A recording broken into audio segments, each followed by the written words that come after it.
as they say only in America. I want to get to this political story. And the hotly contested primary in New York's 13th congressional district. And even if you say, well, it's not my district, you know the names. You got 43-year incumbent Charlie Rangel.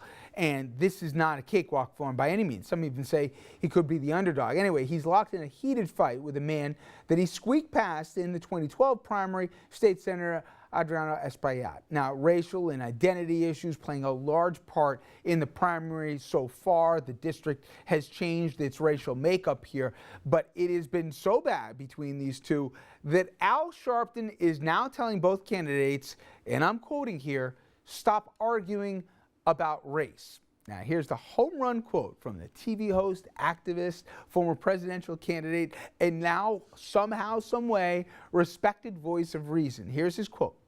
The ones that divide us ought not to be in the race, end quote. Pot, meet, kettle. Yes, there may be, too much talk of race in the primary here. There's been arguments that, Sharpton has said Espaillat can't relate to the community. He's Dominican. What's his connection here? But for Sharpton to urge both men to cool it on the race card is like a pyromaniac telling you to be careful when you play with matches. Now, don't take my word for it. Here are just some of the clips of Reverend Al playing the race card himself and big time from the 80s, 90s, and even just last year. New York State is now the capital of racial violence. Sharpton called Cuomo a racist, compared Abrams to Hitler, and said Brawley would go to jail rather than cooperate with the investigators. They looked up and they saw Maddox, Mason, and Sharpton. What's wrong with them? What was wrong with us was crackers didn't choose us. When we talk about it, we're pulling the race card. Race, race, race, race, race, race, race, race, race, race, race, race, race, race, race, race, obsessed with race.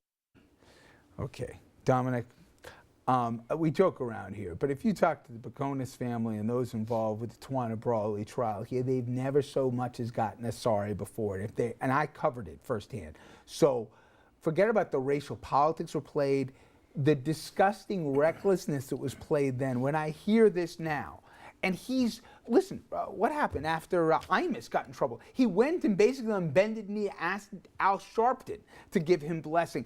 I've never seen a reinvention of somebody in every way you want to call it, like we've seen with Al Sharpton. But this one, I'm sorry, you can't swallow this. Well, we may not like it, but Reverend Al Sharpton is a kingmaker, period. There's no other way to slice it.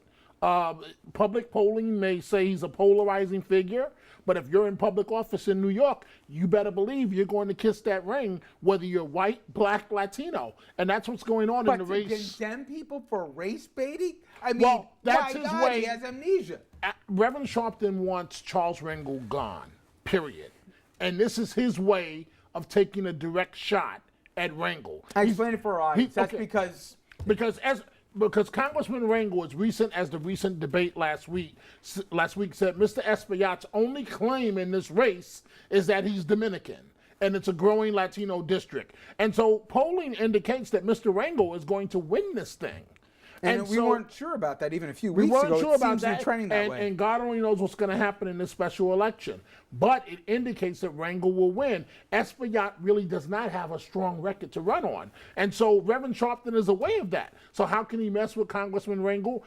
Sharpton even went back to Adam Clayton Powell, saying, hey, buddy, when you took on Adam Clayton Powell, you didn't give him an extra term, so why should we give you one? What you're really witnessing is two kingmakers, Sharpton and Rangel, both African Americans that don't like each other anymore, period. It's just he's always been about Al Sharpton. Yeah. His primary constituency has always been Al Sharpton, and I think that's what you're seeing. It was he has certainly been an advocate for black issues in New York City, but I think to a certain degree he has used that to his own ends and has certainly succeeded in doing that. Listen, people who underestimate how talented he is and how really bright he is on a lot of the issues, economic inequality and all the rest here. It's just for him to sit there and say, guys, easy on the race card.